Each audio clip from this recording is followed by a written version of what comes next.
3 number হলো লজ্জাস্থানের গুনাহ, জিনা, ব্যভিচার, পুরুষে পুরুষে অপকর্ম, নিজের হাত দ্বারা নিজের লজ্জাস্থানের নাপাক অপকর্ম, অশ্লীল ছবি, বেহায়াপনা, অসভ্যতা।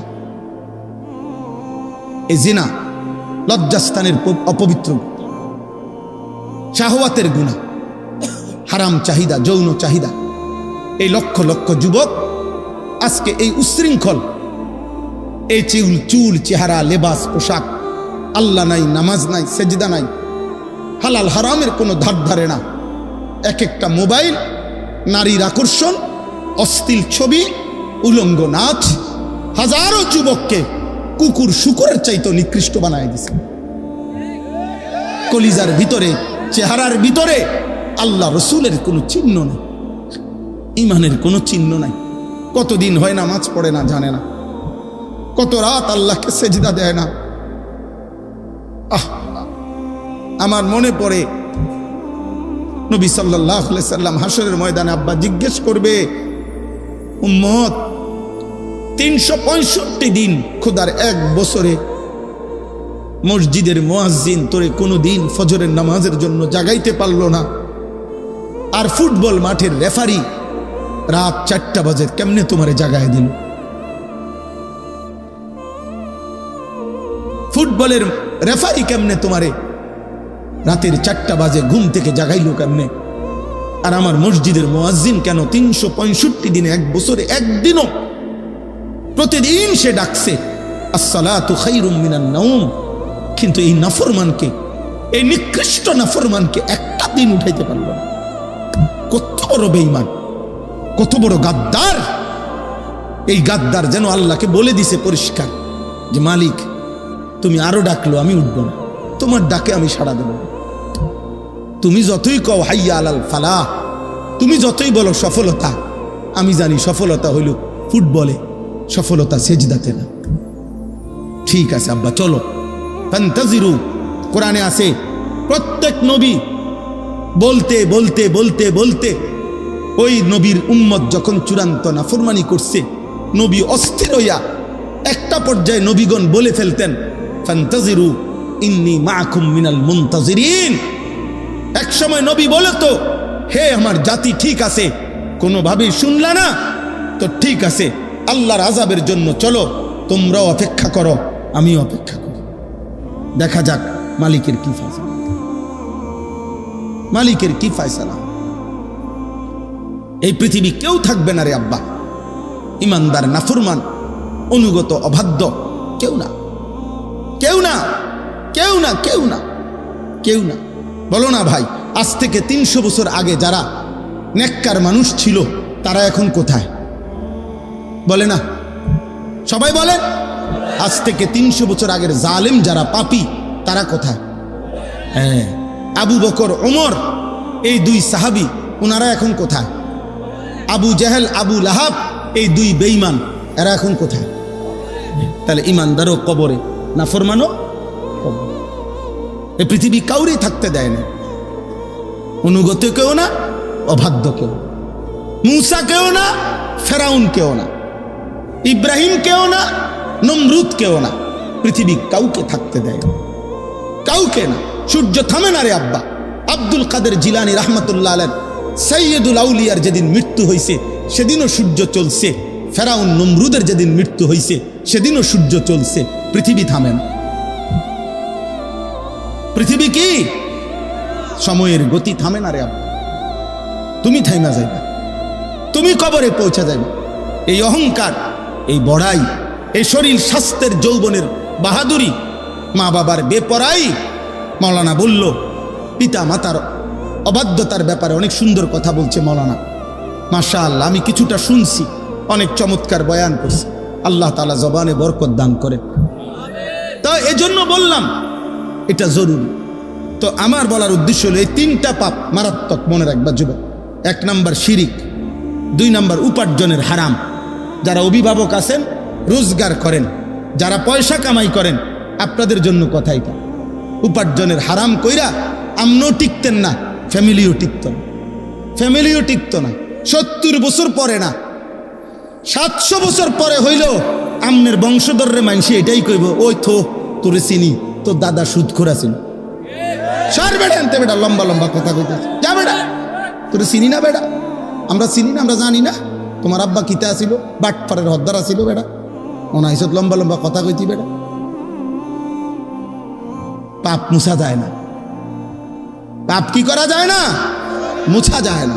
আল্লাহ মাফ না করিলে, তওবা না করিলে, আল্লাহর কাছ থেকে মাফ না নিলে বড় মুশকিল, বড় মুশকিল, বড় মুশকিল। এই জন্য হারাম রোজগার করবেন না, হারাম রোজগার করেন না আব্বা, হারাম রোজগার। শুধু শুধু কেন সুদ নিলেন, কেন কিস্তি নিলেন, কেন লোন নিলেন, কেন ওজনে কম দিলেন, কেন মিথ্যা বললেন? আহা, আল্লাহ তাআলা বলে, বান্দা এত বড় সূর্য, এত বড় চন্দ্র, এত বড় আসমান, এত বড় জমিন, এত আলো, এত বাতাস, এত রোদ, এত বৃষ্টি, এত আলো, এত অন্ধকার, গ্রহ নক্ষত্র, এত গাছ, এত ফুল, এত ফসল, এত পশু, এত পাখি, এত কীট পতঙ্গ, এত কিছু আমি তোমার জন্য ব্যবস্থা করতে পারতেছি প্রতিদিন, প্রতি ঘন্টা।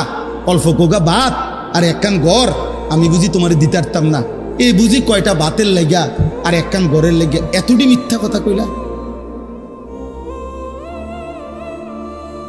এত সুদ, এত কিস্তি, এত মিথ্যা, এত ধোকা, এত ওজনে কম দেওয়া, এত বাটফারি করলা এই গরিয়ানের লেগা?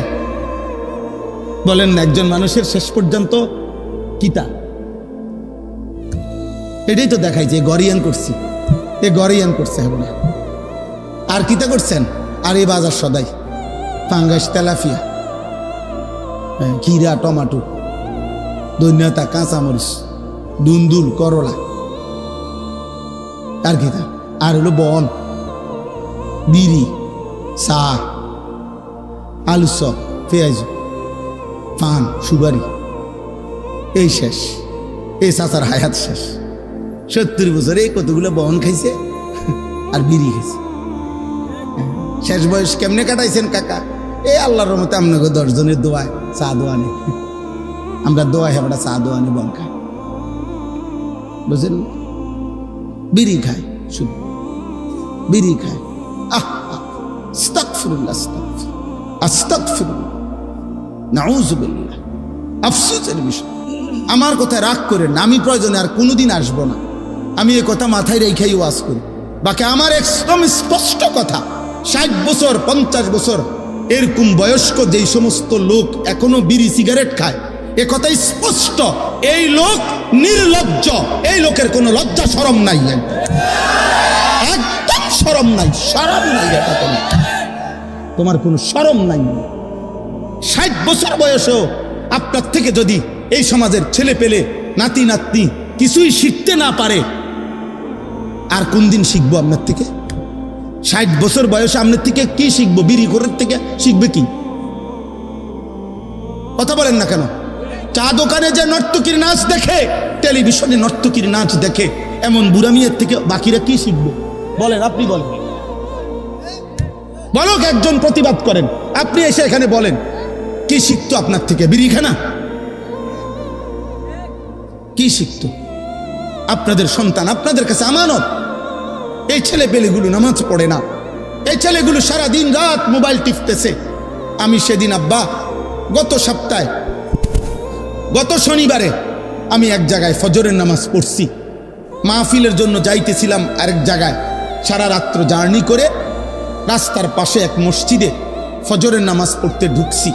আমি এবং আমার শায়েখ আল্লামা মুফতি মুশতাকুর নবী কাসেমি, আমরা দুইজনের গাড়িতে ফজরের নামাজের জন্য ঢুকে দেখি, আল্লাহর কসম এই কোরআন হাতে বললাম, মসজিদের মধ্যে দেখছি শুধু 2 জন মুসল্লি, 2টা ছেলে, ইমাম সাহেবটাও একটা ছেলে, মুসল্লিটাও একটা ছেলে।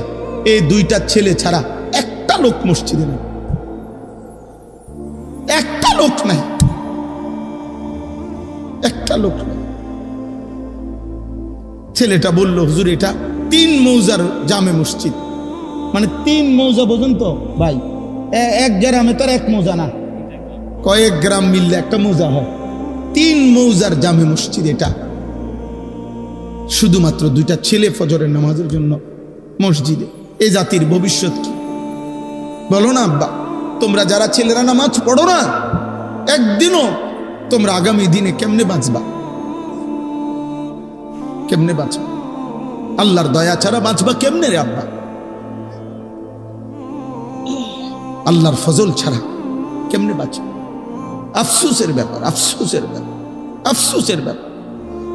হযরত আব্দুল্লাহ ইবনে মাসউদ, আমি বিশুদ্ধ হাদিস বলতেছি, নবী সাল্লাল্লাহু আলাইহি সাল্লামের বিখ্যাত সাহাবী হযরত আব্দুল্লাহ ইবনে মাসউদ বলেন, লাম ইয়াতাখাল্লাফ আন্না, নবীজির জামানায় ফজরের নামাজে মসজিদের জামাতে, 5 ওয়াক্ত নামাজের জামাতে যারা উপস্থিত হতো না, অনুপস্থিত থাকতো, খোদার কসম সাহাবী বলেন আমরা তাদেরকে বুঝতাম কানা মুনাফিকান বাইয়িনুন নিফাক, এটা প্রকাশ্য মুনাফিক। আল্লাহর কসম, নবী সাহাবী মসজিদের জামাতে যে আসতো না, সাহাবী বলেন আমরা তাকে চিনতাম এটাই, এই নামে যে এটা প্রকাশ্য মুনাফিক।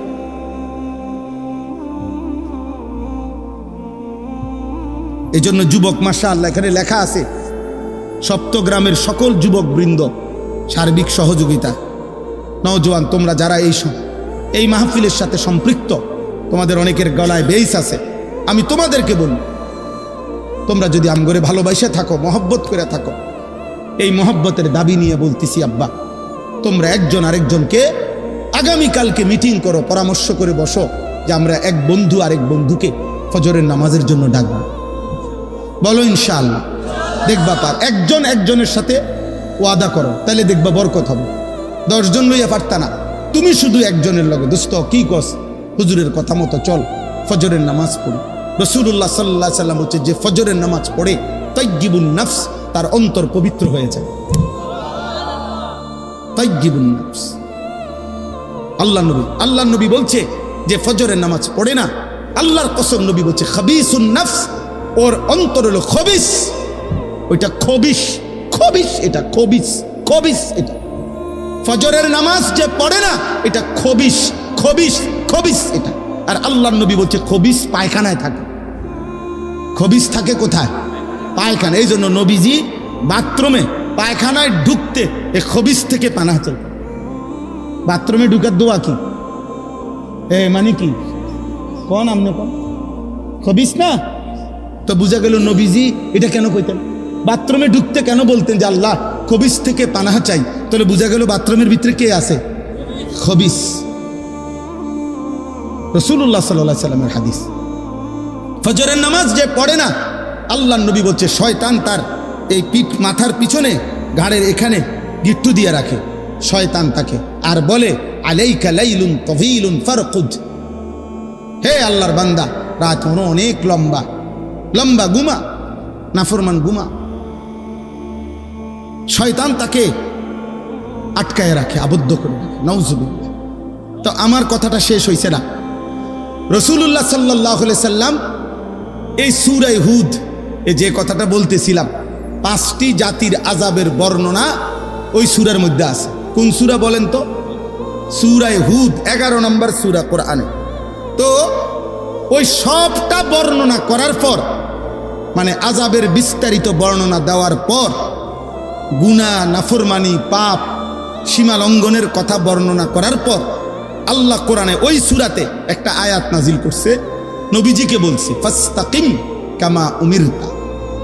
অতএব বন্ধু, যাই বললাম আপনার কাছে আযাবের বর্ণনা, কথা শুনেন তো, আপনার উম্মত যে যাই করুক, উল্টা পাল্টা করুক আর বাও করুক, তবে আপনার ব্যাপারে আমার আল্লাহর স্পেশাল কথা, আপনাকে যত শরীয়তের যত আদেশ করা হয়েছে, আমি আল্লাহ বলছি প্রত্যেক আদেশ, প্রত্যেক হুকুম, প্রতিটা আদেশ নিষেধের ব্যাপারে আপনি পাহাড়ের মতো, পাথরের মতো ইস্তেকামত, মজবুত এবং দৃঢ় থাকবেন। 1 সুতা 1 জাররা আপনি বন্ধুর থেকে যেন কোনো আমলও না ছুটে, কোনো রকমের ভুল যেন না হয়। কাকে বলছে? নবী সাল্লাল্লাহু আলাইহি সাল্লামকে বলছে। এর কয়দিন পরে, এই সূরা নাজিলের কিছুদিন পরে, আল্লাহ নবী সাল্লাল্লাহু আলাইহি সাল্লামের দাড়ি মুবারক সর্বপ্রথম 3টা বা 4টা, 2টা চুল দাড়ির সাদা হয়ে গেছে। হযরত আবু বকর সিদ্দিক রাদিয়াল্লাহু তাআলা আনহু বলছেন, ইয়া রাসূলুল্লাহ কাদ শাইয়াবতা, আপনি দেখি বুড়ো হয়ে যাচ্ছেন, আপনার তো চুল পাকা শুরু হয়ে গেছে দাড়ির। তখন আব্বা নবী সাল্লাল্লাহু আলাইহি সাল্লাম বললেন, শাইয়াবাতনি হুদ ফাস্তাকিম কামা উমিরতা। আবু বকর, বিশ্বাস করো, সূরা হুদের আযাবের বর্ণনা আমারে বুড়া বানায় ফেলছে। আর আমার আল্লাহর এই আদেশ যে আমি যেন আমার আল্লাহর হুকুমের উপরে এক চুল এদিক সেদিক না হয়, মজবুত থাকতে বলছে। এই দায়িত্ব, এই ভার, এই ওজন আমারে বুড়া বানায় ফেলছে। আমার কলিজার মধ্যে 24 ঘন্টার ভয় বিরাজ করছে। আহা, এই আযাবের যেই বর্ণনা আল্লাহ দিছে, আমার উম্মত যদি আবার নাফরমানি করে, আমার উম্মতের কি জানি হবে। আর আল্লাহ যে আমারে বলছে, আমার দ্বারাও যেন এক জাররা পরিমাণ আমল না ছুটে। দায়িত্ব পালনের এই কঠিন অনুভূতি আমি তো চেষ্টা করছি, তবু আমার আল্লাহর কথা মনে পড়লে, আল্লাহর কথা মনে পড়লে আমার শরীরে কাঁপ দিয়া ওঠে। এজন্য আমার চুল পাকা শুরু হয়ে গেছে। তাহলে বলেন আব্বা, আপনাদের কাছে আমি যে আয়াতের একটু অংশ পড়ছি, আমার কথা আমি শেষ করে দিচ্ছি। আজকে একটি গুরুত্বপূর্ণ দিন গেছে, 10ই মুহররম, আশুরা, 1448 হিজরি। অত্যন্ত গুরুত্বপূর্ণ একটি মুবারকপূর্ণ মাস, মুহররম মাস। এই মুহররম মাসে আশুরার এই পবিত্র সময়ে আমল তো ছিল এই যে রাসূলুল্লাহ সাল্লাল্লাহু আলাইহি সাল্লাম রোজা রাখতেন, সাহাবায়ে কেরামকে রোজা রাখাইতেন। ইন্তেকালের পূর্বের বছর বলছেন, আগামী বছর থেকে আমি 2টি রোজা রাখবো, 9-10। পরের বছর নবী সাল্লাল্লাহু আলাইহি সাল্লাম ইন্তেকাল করছেন, কিন্তু সাহাবায়ে কেরাম আজীবন ওনারা এই মুহররমের 9 তারিখ 10 তারিখ ওনারা রোজা রাখতেন রাসূলুল্লাহ সাল্লাল্লাহু আলাইহি সাল্লামের আমল হিসাবে। আলহামদুলিল্লাহ, আমরাও রাখছি, আজকেও রোজা রাখছি, গতকালকেও রোজা রাখছি। তাহলে প্রথম আমল হচ্ছে এইটা, মুহররমের এই 10ই মুহররমের প্রথম দায়িত্ব রোজা রাখা। মনে রাখবেন আব্বা, আমার কথায় কেউ রাগ হইয়েন না। আপনার কাছে আমারটা পছন্দ না হইলেও আপনি ভিন্ন কারো ব্যাখ্যা আপনার ভালো লাগলে আপনি সেইটা শুনলেন, কিন্তু আমারটা আমি বললাম। কোরআন এবং সুন্নাহর মধ্যে বারবার এই কথা, কোরআন সুন্নায় প্রমাণিত কথা, যে কোনো আল্লাহর কাছ থেকে কোনো নেয়ামত প্রাপ্ত হইলে নবীগণ, আউলিয়াগণ, সাহাবাগণ, আল্লাহর প্রিয় বান্দাগণ শুকর হিসাবে রোজা রাখতেন। আর আমরা শুকর হিসাবে আমরা বুঝি খিচুড়ি, আমরা বুঝি বিরিয়ানি, আমরা বুঝি খানা। খানা আগেও খানা, আরো খানা বাড়ায় দেয়। আমাদের সমস্ত আনন্দ কিংবা বেদনায় খানাটা হলো মুখ্য।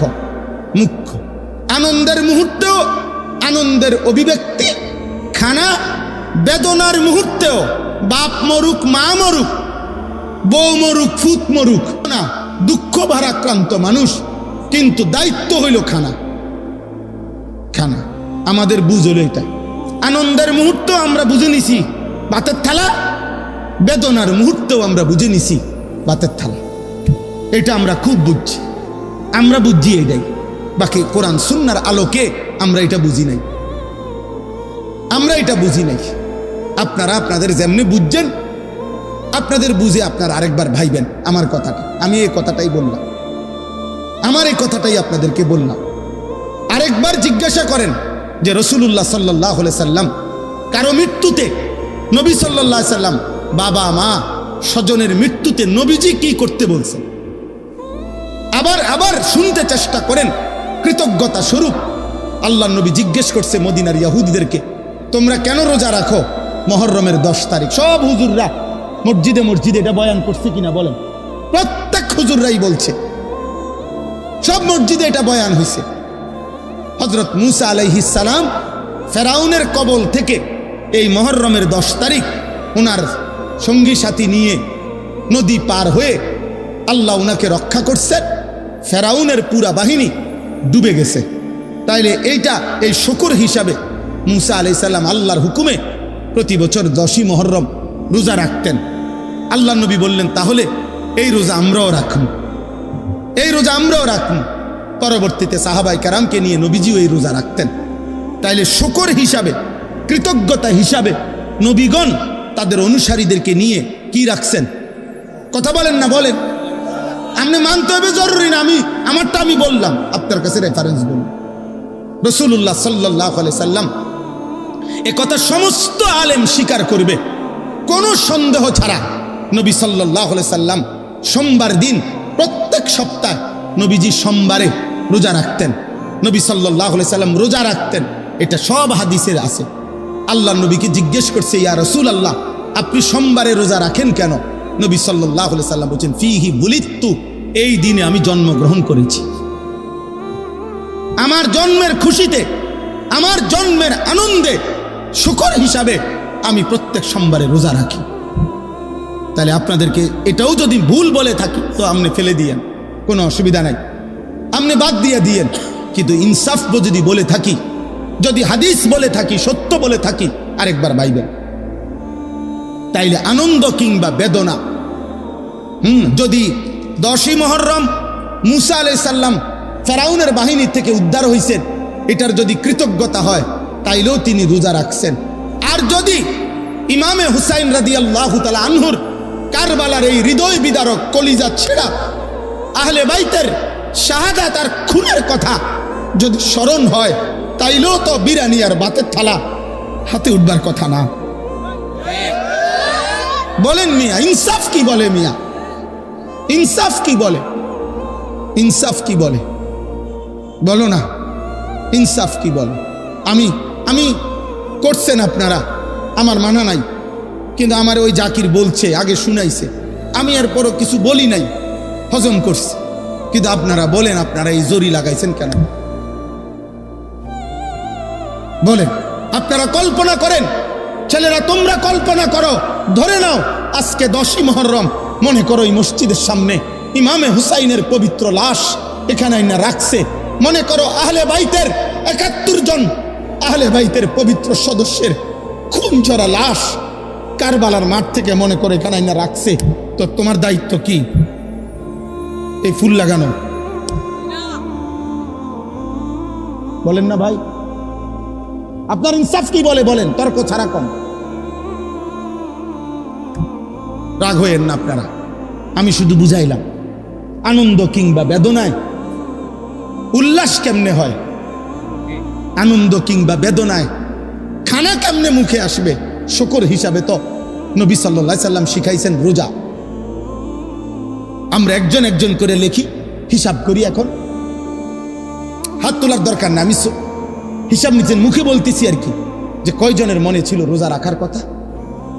অথচ কসম আল্লাহর, হাদিসে স্পষ্ট আছে, একজন মহিলা সাহাবী রুবাই বিনতে মুআওয়িজ রাদিয়াল্লাহু তাআলা আনহা, তিনি বলেন, নবীজির জামানায় মুহররমের এই 10 তারিখের রোজা আমরা মহিলারাও রাখতাম, পুরুষরাও রাখতাম, নবীজিও রাখতেন। ওয়া নুসাওয়িমু সিবিয়ানানা, আমরা আমাদের বাচ্চাদেরকেও এই রোজাটি রাখাইতাম,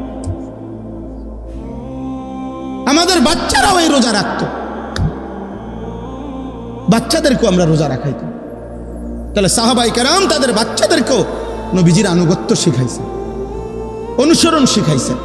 এই আমার এক দূরে কথা, আমি বিশ্বাস করেন আমি ঠেলাঠেলি বুঝি না, আমি ধাক্কাধাক্কি করতে চাই না।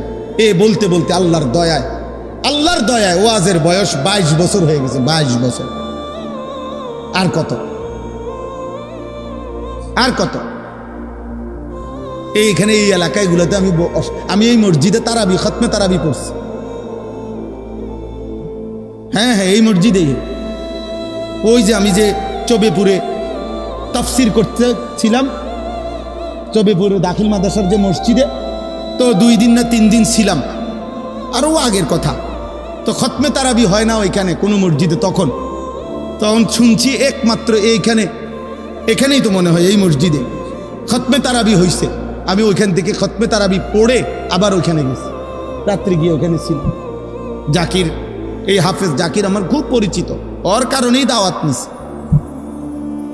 অতএব আব্বা, আপনাদের আমি মৌলানা সাহেবকে চিনি, ওই জাহাঙ্গীর ভাইকে চিনি, এই চবেপুর এই অঞ্চল এলাকায় শতবার আসছি আমি, আশেপাশের সব এলাকা।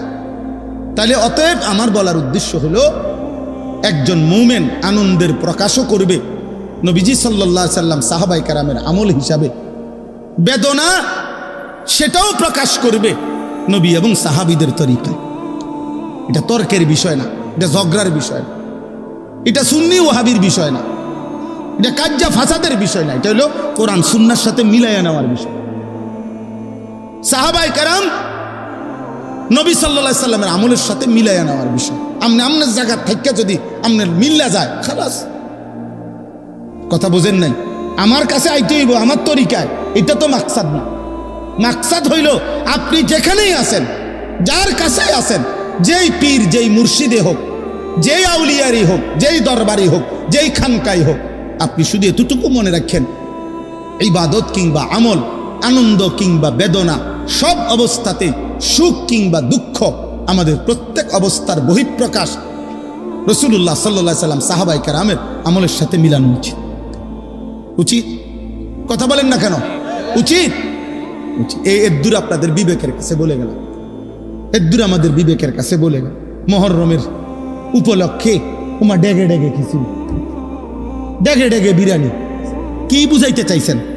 না আমনে কোন ইমামে হুসাইনের শাহাদাত, ইমামে হুসাইন সেদিন, আরে যুবক শোনো আব্বা, সেদিন 10ই মুহররম কারবালার মাঠে সর্বশেষ ইয়াজিদের এই ঘৃণ্য বাহিনীর বিরুদ্ধে শেষ যখন 71 জন আহলে বাইত যখন শহীদ হয়ে গেল, ইমামে হুসাইন যখন একা আইসা দাঁড়াইছে, একা কারবালার প্রান্তরে, আমরা কিতাবে পড়ছি ইমামে হুসাইন সেদিন একা দাঁড়িয়ে তিনি যুদ্ধ যখন শুরু করছে, এরই সময়ে জোহরের নামাজের ওয়াক্ত হয়ে গেছে।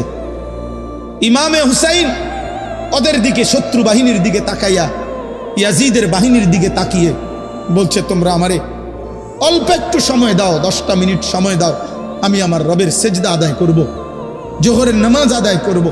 শিমার জিল জৌশান, যেই নাফরমান ইমামে হুসাইনকে শহীদ করছে, ওই শিমার জিল জৌশান, এই নাফরমান ওই পাশ থেকে চিৎকার দিয়ে বলছে, হুসাইন তোকে নামাজ পড়তে দেব না জোহর, তার আগেই তোর কল্লা তোর দেহ থেকে আলাদা করে দেব। খোদার কসম, ইমামে হুসাইন তখন চিৎকার দিয়ে বলছে, ঠিক আছে শিমার, তুই তোর কাজ কর, আমি আমার কাজ শুরু করলাম। আল্লাহু আকবার।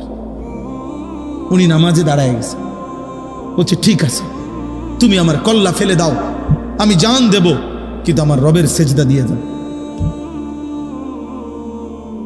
ইমামে হুসাইন রাদিয়াল্লাহু তাআলা আনহু সেদিন রক্ত মাখা কারবালার প্রান্তরে জোহরের নামাজ আদায় করছে।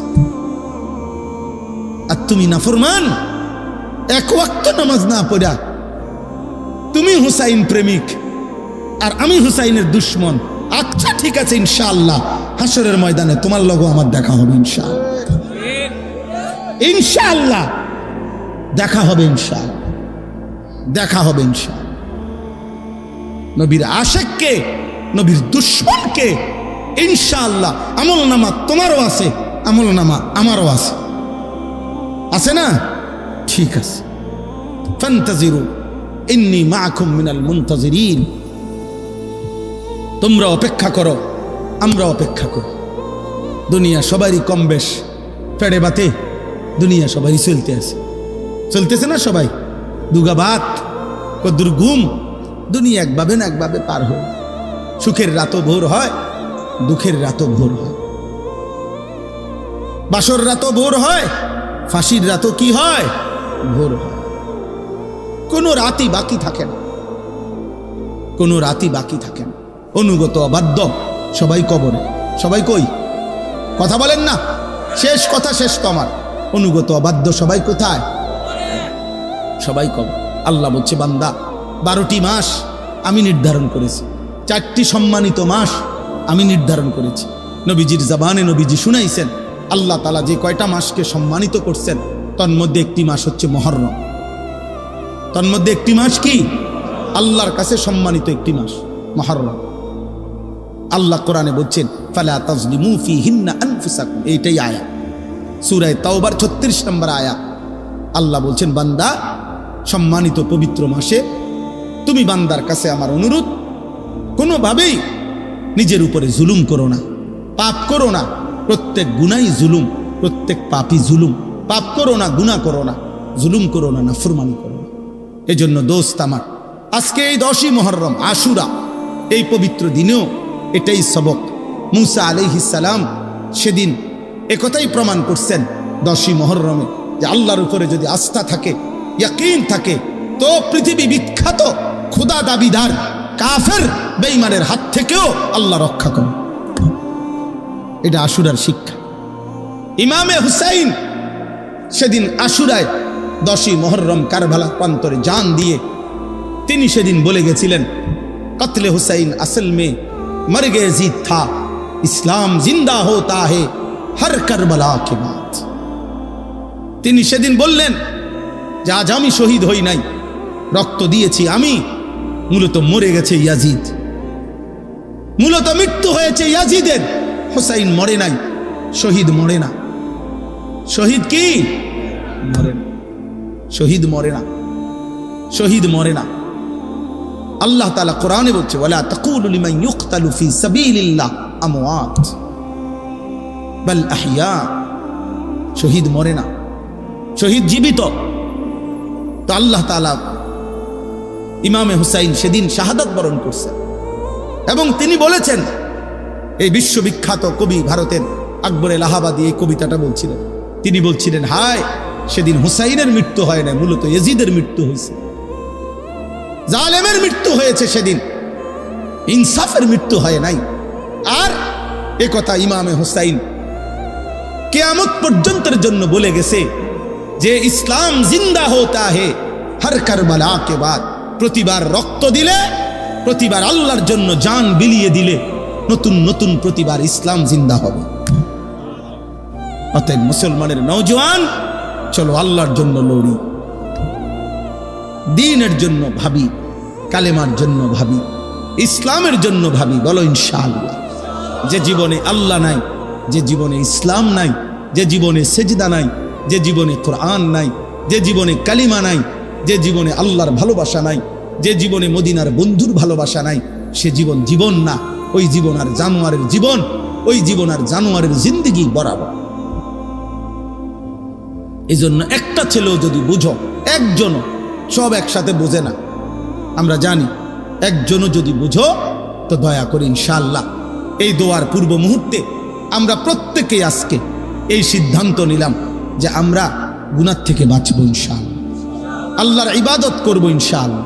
আর শুরুতে যে কথা বলছি আমি, প্রত্যেকে অনেক মাশাআল্লাহ অনেক রাত আপনারা বাবারা কষ্ট করছেন, আব্বা দাদা চাচা বাবা বুড়া জওয়ান নারী পুরুষ যুবক, তোমাদের সবার কাছে অনুরোধ, বাবা আপনাদের কাছেও, যার যার জায়গা থেকে সুবিধা মতো একটু একটু সময় করে হলেও কিছু না কিছু সময় দিন শিখেন, ওযু শিখেন, নামাজ শিখেন, সূরা কেরাত শিখেন, একটু একটুই শিখেন, 10 মিনিটেই পড়েন, 5 মিনিটেই শিখেন।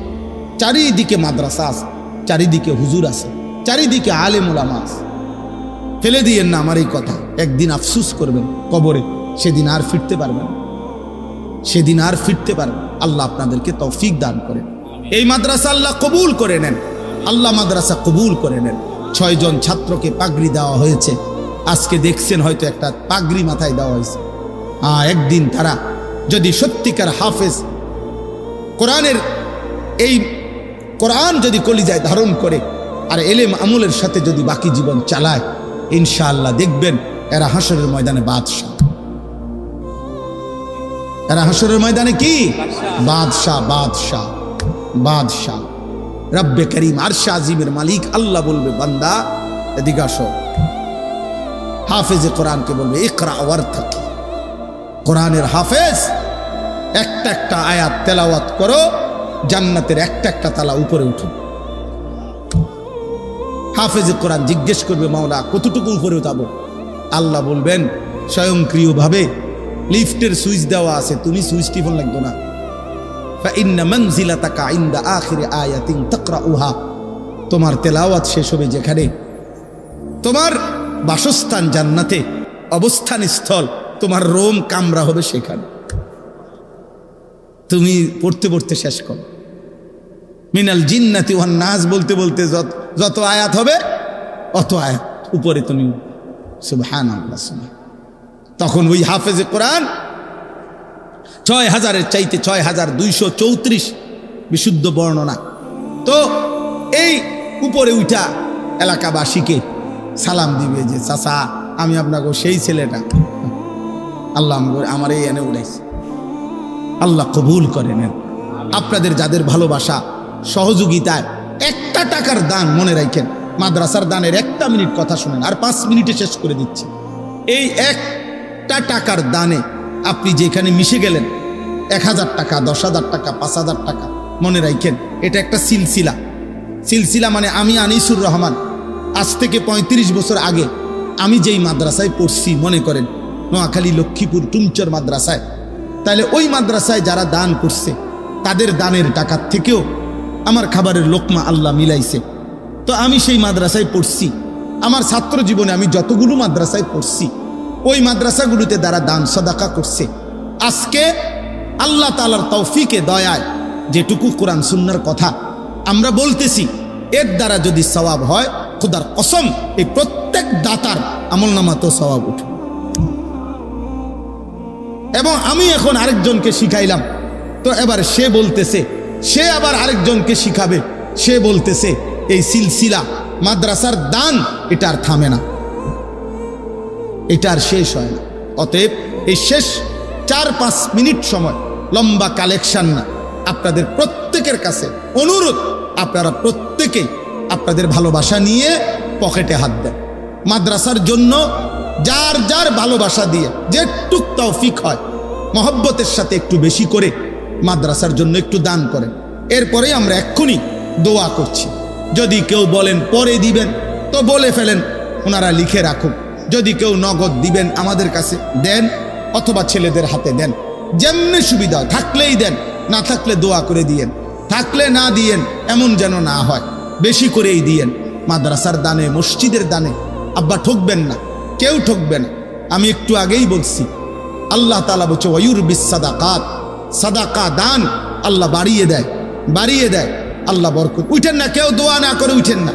এই 2 মিনিট এক্ষুনি আমরা দোয়া করে দিচ্ছি। মাশাআল্লাহ। কোথায় কবরস্থান? আল্লাহ আল্লাহ,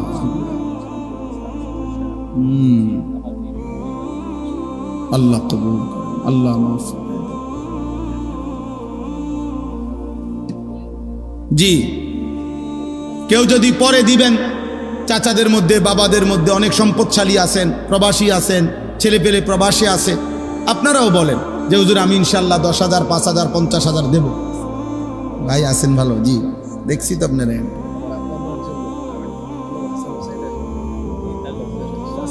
মাশাআল্লাহ। আপনার নাম কি যেন? আব্দুস সামাদ ভাই। বাবা মার জন্য দোয়া চেয়েছেন।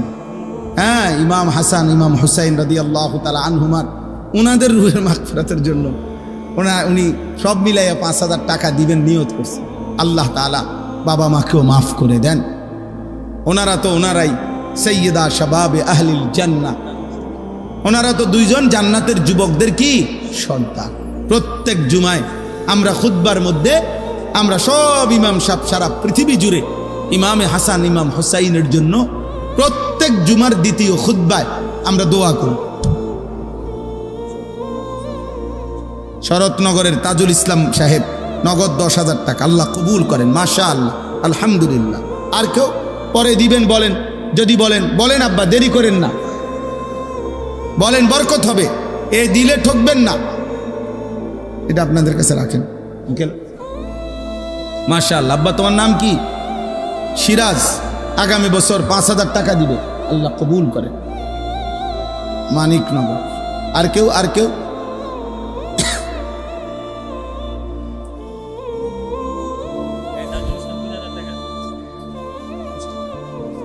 জি,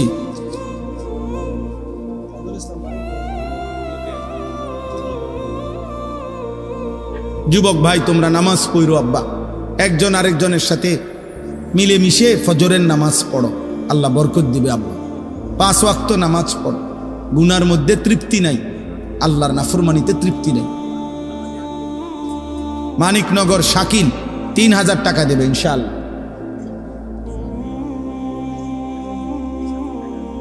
কি নাম? গঙ্গানগর প্রবাসী ভাই সেলিম ভাই, উনি ইনশাআল্লাহ 20,000 টাকা দিবে, আল্লাহ কবুল করেন। মাশাআল্লাহ, আলহামদুলিল্লাহ। দিছে, আল্লাহ কবুল করেন।